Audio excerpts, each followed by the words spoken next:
The film starts off with Thomas and Percy playing with some cargo cars, and when Thomas shunts the last car and it bumps into another car, and a suit of armor falls out and Percy runs away in fear. Then after the intro plays, there's a brief Sodor history told to us. Then it cuts to what the castle looks like now on Sodor, as we see the engines working hard. Then we see Spencer taking a special guest to Sodor via the Vickerstown Bridge. And after that, we cut to Thomas taking Andy and Claire up to the watchtower, not knowing he won't be the only one there. As when he gets there, James, Percy, Emily, and Gordon are there too, as they try to figure out why they were sent there. That's when Sir Topperhead tells the engines why, and the reason is that his old friend the Earl is returning. So the engines are getting ready for the celebration for the Earl, and when everything is done, Spencer arrives as everybody claps, cheers, and whistles for the Earl. But he leaves as soon as he comes. Then Percy comes and Gordon tells him what happened.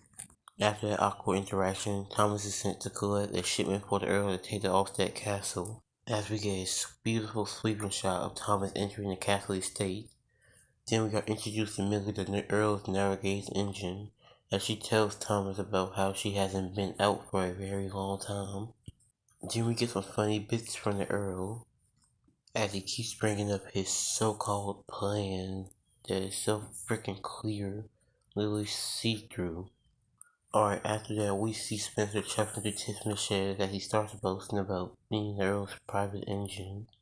Then Percy suggests that him and Gordon have a race to see who is the fastest, and they both agree. So the next morning Gordon is waiting for Spencer, as he is late for the race. As Gordon is about to leave, Spencer finally comes and gets a head start because the heavy weight of the coach is holding Gordon back.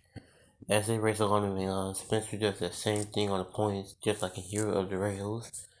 Then, as soon as Gordon is about to catch up to him, he turns off and tells Gordon that they will have to race another time. Later that morning, Percy was shunting cars trying to scare the engine, and he doesn't even know who the engine even is, and ends up surprising Spencer.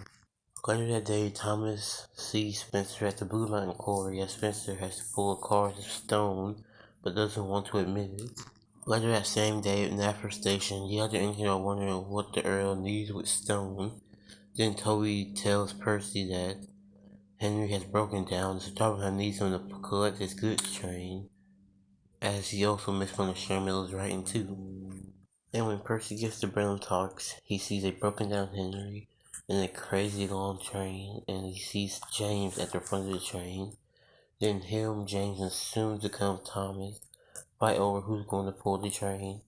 And as soon as James is about to leave, Thomas and Percy pull in front of him, and Sir Thomas comes and tells the engines that they have to work together, and then they leave to the Earl's castle. Then Working Together 2.0 plays, as they show them going up a hill, down at full speed, go off at a sharp bend without derailing, go up the castle estate and into the castle, as we get reintroduced to Jack the front loader, as we see more of the Earl's plans unfold. Then the three engines are shunting the goods train into sidings, as there is a weird crate with a funnel sticking out of it that the Earl wants to go to the steamworks. And then we can introduce Stephen the Rocket, but I'm not going to talk about him now because it will take too long, but I promise I'll do all the characters at the end of the review. Later that night, the three engines tell the other engine about Stephen. Oh yeah, like the Unlucky Tug said, Edward and Emily are the first ones ready to meet Stephen because they're some of the oldest steam engine designs in the on Sodor. Then the next day comes around, and Emily offers to take Henry to Steamworks to help Henry show more of her old season 7 personality and to see Stephen.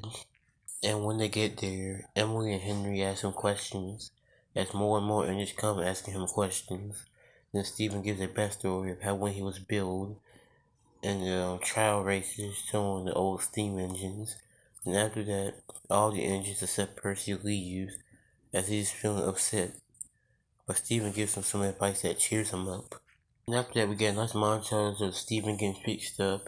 And then he shows Thomas, James, and Percy his new look. Then Thomas tells Stephen that he has a new job. And after that, the three engines go to the castle to see what job the Earl wants them to do. And as that is happening, we find out that Henry is fixed, as Steven wonders what his new job is. Then he just up and leaves to find his so-called job. Then we find out that Thomas, Percy, and James' new job is to help build a roof over part of the castle. Then we see Gordon pulling the express as Spencer comes and they have another race. Then Gordon has to slow down because Steven is on the line in front of him. And after that, we cut to the three engines still working on the roof as trouble starts as one of the roof supports falls. Then we see Diesel and Paxton at Random Docks as Diesel sees Steven and teases him. Then the three engines finish the job as Steven goes to the Blue Mountain Quarry trying to find a job by pulling a line of cars. That doesn't work, so then he tries to pull one car and almost crashes. Then Scott Lowy tells him about a mine by the castle. Then he left for the mines. Then we come back to the castle as we see all the Earl's antique collections. Don't get me started on that see-through planet again. Then we find out about Steven's job. Then James leaves at the wrong time, so Thomas and Percy have to push the long line of cars on their own. Then after that, we cut the hero coming back to Solo as two high-speed engines pass by him, zoomed by James and rocketed past Gordon and Spencer. They introduce themselves as merchandising characters 28 and 29. Then after that, we find out that Steven is at the mines as he sees it blocked up. Then we cut to Thomas and Percy pushing a long line of cars as they lose control of them and run Steven into the mine. And the entrance gets covered in rocks and traps Steven in the mine. Then we cut to Thomas going to see if Steven is still there as Victor tells him that Steven left. So him, James, and Percy ask everyone where Steven is, but no one knows. Then we see Steven trying to find a way out. And later that night, Thomas tells the other engines that Steven is missing and to find him. Then we cut back to Steven as he found King Godric's crown. The next morning, Thomas and all his friends go on a search party for Steven. Then we cut to a musical number to find Steven. Alright, I'm at the home stretch, so I'm gonna hurry up and finish this. So Thomas hears Steven's in the mine. He goes to get Jack, clears the rocks, gets Steven, everybody cheers. Then the grand opening for the castle happens. The end. That was a lot. So what did I think? I think this movie is underrated in the sense of what the show will present us in the next season, the next year. Oh yeah, what about the characters? Our first up, Steven. I really like Steven. He fits into the show perfectly. He feels like a natural character for the series. And Millie, I don't really know about Millie. We don't see much. Connor, nothing. Caitlin, nothing now but impatient later. To conclude this review, I will give you this to think about. Where do you think the show would be at now if King of the Railway never existed? If Mattel didn't buy the brand, would the show be as good as it was? Just think about it.